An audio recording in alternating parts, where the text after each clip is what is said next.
Hello les amis, j'espère que vous allez bien. Aujourd'hui, je vous propose d'aborder ce thème, apprendre dans la souffrance. Alors c'est peut-être un thème, en tout cas le titre est particulier, mais je vous propose qu'on en parle tout de suite après le jingle.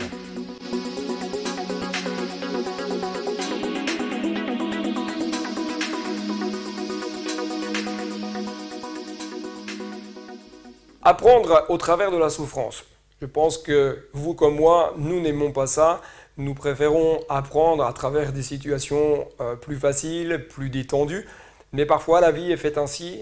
Nous passons par des difficultés, nous passons par des épreuves. Et au travers de la souffrance, nous allons en retirer des choses qui vont être, si je pourrais le dire ainsi, positives. Je ne dis pas que Dieu envoie la souffrance pour qu'on apprenne.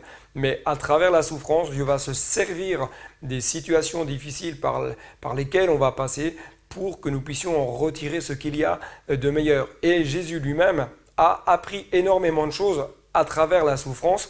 Et d'ailleurs, l'auteur aux Hébreux va dire ceci, je le lis, au chapitre 5, versets 7 et 8, « Pendant sa vie terrestre, donc on parle de Jésus, il dit que Christ a présenté avec de grands cris et avec larmes des prières et des supplications à celui qui pouvait le sauver de la mort, et il a été exaucé à cause de sa piété. Ainsi, bien qu'étant fils, il a appris l'obéissance par ce qu'il a souffert. » On voit que Jésus, durant son ministère terrestre, sa vie a été jonchée, sa vie a été jalonnée par des temps parfois de souffrance.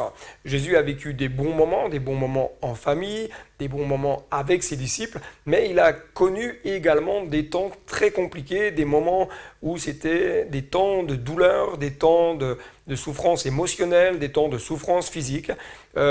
Jésus, dans son ministère, a connu les coups durs, l'abandon, il a connu même la trahison.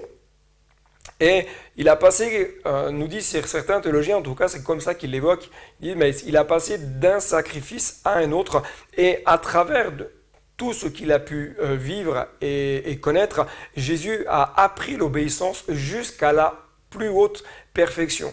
C'est pourquoi, chers amis, notre parcours de vie nous conduira sur des routes qui parfois seront difficiles, sur des routes qui seront parfois compliqué à gérer dans la foi, compliqué à gérer dans nos émotions, mais apprendre l'obéissance. Apprendre l'obéissance quand tout va bien, c'est relativement facile.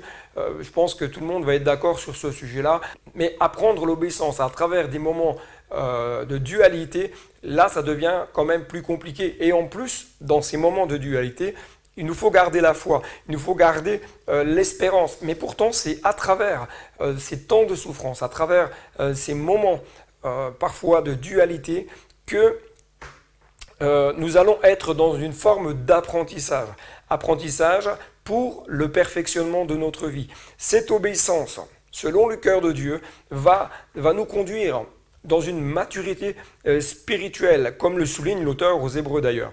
Cette maturité conduit le cœur du croyant dans un discernement spirituel de ce qui est bon et de ce qui est mauvais.